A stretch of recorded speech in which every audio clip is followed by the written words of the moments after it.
King John, born in 1166, is remembered as one of England's most corrupt and hated rulers. Nicknamed Lackland because he inherited no great estates, John grew up ambitious, bitter, and determined to carve out power through manipulation and force. When he took the throne in 1199, he immediately leaned into extortion. He squeezed the barons, demanded crushing taxes from ordinary villagers, and even exploited widows by charging them again and again for the right to remarry. His greed was endless. Foreign policy made it worse. John poured money into disastrous wars in France, losing nearly all of England's ancestral lands there, including Normandy in 1204. His failures not only humiliated the nobility, but drowned the country in debt as he tried to refill the treasury through more brutal taxation. John's cruelty was legendary. Chroniclers accused him of torturing opponents, taking hostages, and even starving enemies to death. His reign grew so oppressive, his own barons rebelled. By 1215, they forced him into signing the Magna Carta, a humiliating document that clipped the king's power, limited arbitrary taxation, and became the foundation of English constitutional law. John tried to break the deal almost immediately, plunging England into civil war. He only escaped trial by death because he died suddenly in 1216, most likely of dysentery. John's legacy is clear. His corruption and cruelty backfired, making him England's anti-king, the greedy tyrant who, by abusing power, accidentally gave birth to the idea of limited monarchy and the rule of law. And that leaves us with the big question. Was King John simply England's worst ruler, or the unlikely catalyst for its most important liberty? Richard II, born in 1367, became King of England at just 10 years old. His early reign was marked by the Peasants' Revolt of 1381, a test he passed with surprising composure. But as he grew older, his rule turned into one of the most corrupt and self-indulgent in medieval history. Richard obsessed over displays of luxury, surrounding himself with an extravagant court that drained the royal treasury. He punished critics brutally, targeting nobles who questioned his spending or mismanagement. Chroniclers note his use of secret police methods. Any dissent could be crushed under charges of treason. Even Parliament was bullied into granting him funds he wasted on luxury and failed military expeditions. As the wars in France dragged on, England's finances collapsed. Resentment boiled. Twice powerful nobles rebelled against Richard, furious at his flatterers and financial misrule. In 1397, Richard struck back with ruthless repression, executing or exiling critics in what was called his tyranny. But in 1399, his cousin Henry Bolingbroke invaded. Deserted by disillusioned barons, Richard was deposed without much resistance. Imprisoned in Pontefract Castle, he died the following year, likely starved to death. Richard's story is a warning, a king who confused majesty with excess and authority with fear. He burned through money, loyalty, and trust until he lost it all. So what do you think? Was Richard II undone by corruption and arrogance, or simply a weak king caught in impossible times? Edward II, born in 1284, was the son of the mighty Edward I. But where his father was a warrior king, Edward II became infamous for weakness, scandal, and corruption. From the start, Edward surrounded himself with favorites like Piers Gaveston and later the Despencer family. He showered them with money, land, and titles, while alienating the nobility who saw their own rights trampled by royal favoritism. His circle of cronies enriched themselves shamelessly, while resentment spread across the kingdom. Meanwhile, England suffered devastating failures.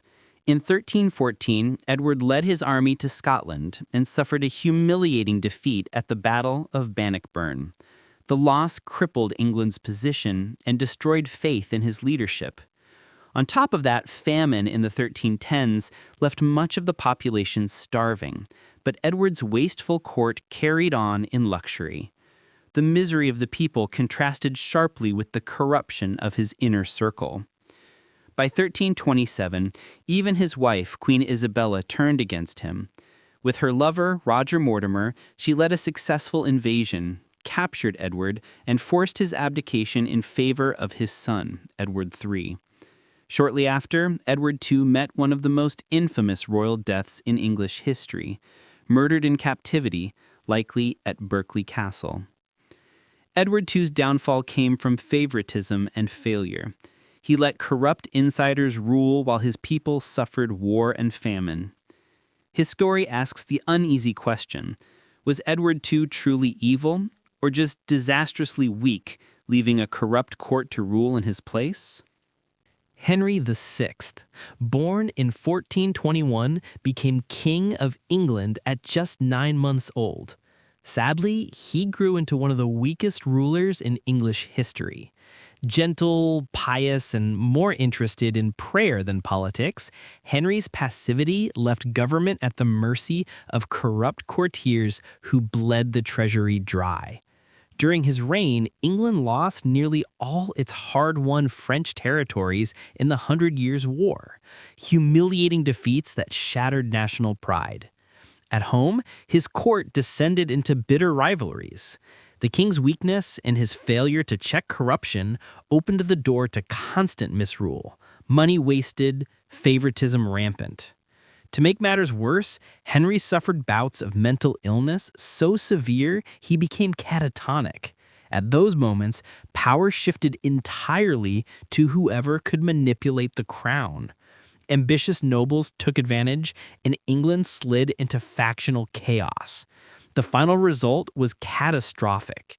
His reign directly triggered the Wars of the Roses, England's bloody civil war between Lancaster and York.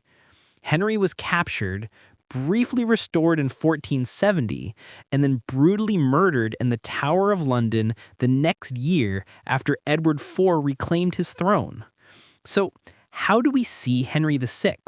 A tragic man unsuited for rule? Or a king whose weakness allowed corruption and bloodshed to engulf England? Edward IV, born in 1442, was everything Henry VI wasn't. Tall, charismatic, a warrior king who seized the crown by force. But behind his victories hid a reign of corruption, greed, and courtly vice. Edward filled his government with allies and favorites, granting royal patronage in exchange for money and loyalty. Offices and titles practically went up for sale, turning the crown into a marketplace for influence. The result was a culture of manipulation, bribery, and backroom deals, where wealth, not merit, determined status. Meanwhile, Edward indulged his own appetites. Famous for extravagance, he spent fortunes on clothes, feasts, and mistresses, enriching his inner circle while draining royal resources. His notorious Woodville marriage angered the nobility, consolidating power in his wife's family and deepening resentment from rival clans. Though he restored stability after Henry VI's failures, Edward left behind a toxic legacy, a court addicted to patronage and suspicion. When he died suddenly in 1483, his young son was left vulnerable, and Edward's own brother Richard seized power. So what defines Edward IV today? The strong king who ended a war, or the corrupt patron whose self-indulgence and favoritism poisoned the monarchy for the next generation? Richard III, born in 1452, is one of England's most infamous monarchs. After his brother Edward IV's death, Richard became protector for his 12-year-old nephew, the new King Edward V, but within months he seized the throne himself. The young king and his brother were lodged in the Tower of London and then mysteriously disappeared. Their fate has never been proven, but most believe Richard had them murdered to secure power. That act alone branded him one of history's greatest usurpers. Richard justified his takeover by declaring Edward IV's marriage invalid, making his nephews illegitimate. Once crowned, he showered himself with authority, but his reign lasted barely 2 years. Despite efforts to present himself as a reformer, corruption and suspicion defined his rule. In 1485, Henry Tudor challenged him at the Battle of Bosworth Field. Richard fought bravely, but was killed in combat, the last English king to die on the battlefield. Henry's victory ended the Wars of the Roses and launched the Tudor dynasty. Richard's reputation was cemented by Shakespeare as a twisted villain, the hunchback tyrant who killed his own kin. Whether exaggerated or not, he remains the symbol of monarchy corrupted by raw ambition. So, do we remember Richard III as a ruthless power grabber guilty of killing his nephews, or a maligned figure whose reputation was blackened by Tudor propaganda? Henry VIII, born in 1491, is remembered as one of the most infamous monarchs in English history. His reign blended raw power with shocking corruption. Henry broke England from the Catholic Church not for theology, but for control. When the Pope refused to annul his marriage to Catherine of Aragon, Henry declared himself supreme head of the Church of England. Soon after came the dissolution of the monasteries, a massive land grab that stripped centuries of wealth from the church and handed it to Henry and his cronies. Thousands of properties, treasures, and lands vanished into royal pockets. At court, patronage and bribery defined loyalty. Officials advanced not through merit, but through gifts, manipulation, and flattery. Meanwhile, Henry enforced obedience through fear. 2 of his 6 wives, Anne Boleyn and Catherine Howard, were executed, alongside countless courtiers accused of treason. Critics like Sir Thomas More and reformers like Thomas Cromwell met the same fate. Henry's appetite for money, power, and women left England both transformed and traumatized. He left behind a bankrupt treasury, bitter religious divisions, and a court addicted to corruption. The debate is obvious. Was Henry VIII a visionary builder of a New England, or simply a tyrant who plundered wealth, abused power, and ruled by fear?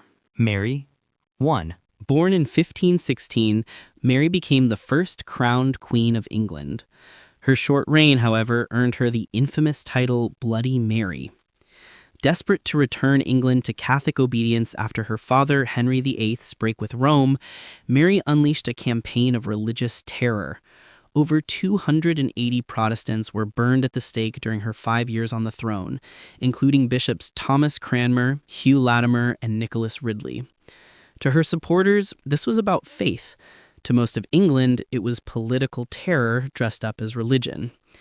Mary also married Philip II of Spain, a deeply unpopular match seen as handing England's independence to a foreign power. Those who resisted often lost land, wealth, and lives. She confiscated properties from Protestant opponents, rewarding loyalists with blood and treasure alike. Her brutal methods backfired. Far from restoring Catholicism, Mary's repression hardened Protestant identity.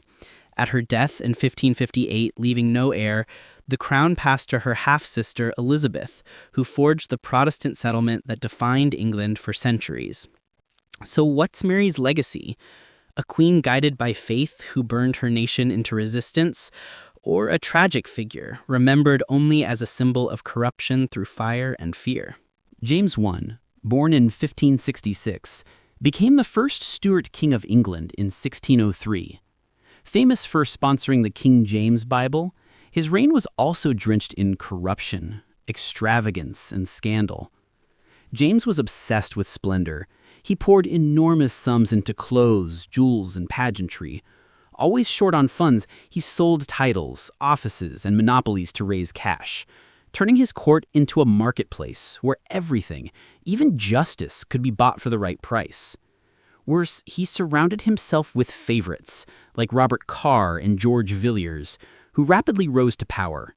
These men enriched themselves shamelessly, securing vast rewards and influence through James's affection. Courtiers and foreign diplomats openly mocked the king for his indulgence. Parliament complained repeatedly about his reckless spending and the corruption flooding government. Though remembered for promoting culture and union with Scotland, James's financial mismanagement and willingness to be manipulated by flatterers left the monarchy distrusted and weakened. His reign planted the seeds of Stuart tension that would soon explode into civil war under his son, Charles I. So, was James I a patron of arts and scripture, or a corrupt spendthrift who sold honor, drained the crown, and weakened monarchy itself? That's the debate his reign leaves behind. Charles I, born in 1600, is remembered as the king whose corruption and defiance of Parliament dragged England into civil war and cost him his head. Charles believed in the divine right of kings, ruling as if his authority answered only to God. But when wars drained the treasury, Parliament refused more funds. Instead of compromise, Charles imposed illegal taxes like ship money on inland towns, enraging citizens. He also sold monopolies in favor to enrich court cronies. When challenged, Charles dissolved Parliament multiple times, leaving government in personal rule for 11 years. Critics were jailed, censored, or executed, deepening resentment. In Ireland and Scotland, his attempts to force unpopular religious changes triggered uprisings, fueling unrest on every front. By 1642, tensions boiled over into the English Civil War, royalists versus parliamentarians. Charles's corruption, favoritism, and arrogance shattered trust, and he lost both the war and the loyalty of his people. Captured, he was tried for treason and publicly executed in 1499, a shocking first in English history.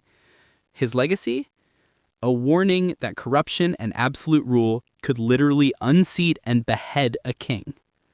So, what do you think? Was Charles I a martyr defending monarchy, or a corrupt tyrant who destroyed it with arrogance? Charles II, born in 1630, returned to the throne in 1660 after years of Republican rule under Cromwell. Nicknamed the Merry Monarch, he restored joy and culture to England, but also drenched his court in corruption. Charles's court was a theater of scandal. Lavish feasts, gambling, mistresses, and open debauchery gave it a reputation as Europe's most decadent court. He showered gifts and titles on courtiers and lovers, while bribery became common currency in politics. He relied heavily on foreign subsidies, particularly from France, quietly taking money from Louis XIV in exchange for political concessions. His willingness to make secret deals while Parliament struggled with finances revealed how corrupt dependency defined his rule. Meanwhile, offices were sold, royal patronage was traded for loyalty, and public funds vanished into extravagance. Even the rebuilding of London after the Great Fire of 1666 became fodder for charges of mismanagement. Despite his charm and wit, Charles II's reign deepened public distrust in monarchy. To many, he embodied self-indulgence over responsibility. So was Charles II England's fun-loving savior who lightened a grim nation, or just a corrupt playboy king who sold honor for pleasure? James II, born in 1633, inherited the throne in 1685. Unlike his brother Charles II, James lacked charm, and his authoritarian corruption quickly alienated England. He filled top government, army, and church positions with his allies, often bypassing the law. Catholics were promoted illegally into posts barred to them, deepening suspicions he aimed to impose authoritarian Catholic rule. His heavy-handed favoritism packed offices with loyal cronies, undermining constitutional order. James ignored parliamentary statutes and claimed kings could suspend laws at will. Critics saw not a king preserving order, but a monarch dismantling it to amass unchecked power. His stubbornness and refusal to compromise made him politically toxic. In 1688, the tipping point came. When his Catholic son was born, fear spread that a Catholic dynasty would be cemented. Protestant nobles invited William of Orange to invade. James's support collapsed. Even his army deserted him. He fled into exile, an event known as the Glorious Revolution. James II's corruption wasn't financial excess, but political abuse, packing government with allies, ignoring law, and betraying the balance of power. His fall reshaped England, permanently trimming monarchical authority and elevating Parliament. So, should James II be seen as a victim of intolerance, or the corrupt autocrat who proved England could never again trust absolute monarchy? George IV, born in 1762, is remembered less as a monarch and more as a walking scandal. By the time he became king in 1820, he had already earned a reputation for debauchery as Prince Regent. He was an unashamed gambling addict and heavy drinker. Lavish dinners, endless fashion, and luxury projects like the extravagant Royal Pavilion in Brighton drowned Britain in debt. At one point, his personal debts exceeded £600,000, tens of millions today. Parliament had to bail him out repeatedly, angering taxpayers. He lived in constant scandal. His disastrous marriage to Caroline of Brunswick ended in public humiliation, including a failed attempt to divorce her on the grounds of adultery, while his own affairs were notorious.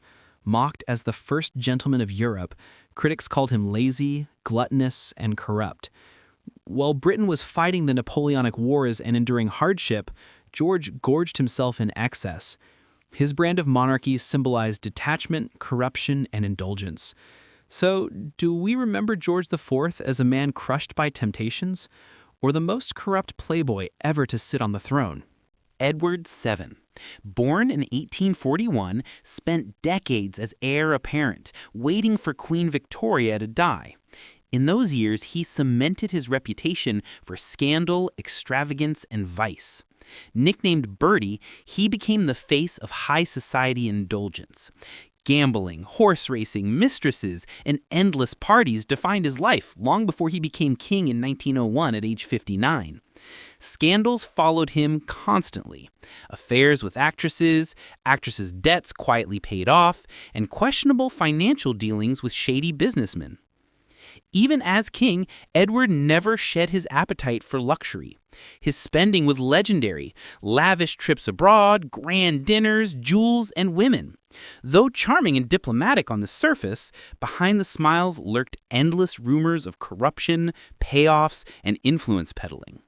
Yet some defend him, saying his sociable personality actually modernized the monarchy, making it more approachable after Victoria's stern reign. Others simply see a man who wasted privilege on vices. So the lasting question remains, was Edward VII a positive, modernizing king, or just another monarch who gambled, schemed, and womanized his way through duty? Edward VIII, born in 1894, caused one of the greatest scandals in royal history. In 1936, less than a year into his reign, he abdicated the throne to marry Wallis Simpson, an American divorcee. The monarchy nearly collapsed over his obsession. But his corruption ran deeper than romance. During his time as Prince of Wales and later Duke of Windsor, Edward lived a life of luxury while Britain faced depression. Worse still, he was accused of sympathy for Nazi Germany. After meeting Hitler in 1937, critics claimed he was too friendly with the regime. Some allege he even passed intelligence and hoped for a peace deal that would leave Hitler dominant in Europe. Forced into exile, Edward lived the rest of his life in comfort, far removed from responsibility. For many, he symbolized betrayal, a frivolous king who abandoned duty in pursuit of self-indulgence and scandal. Was Edward VIII simply a tragic romantic who sacrificed a crown for love? Or was he a morally bankrupt traitor whose selfishness nearly destroyed the monarchy? That debate still defines him today.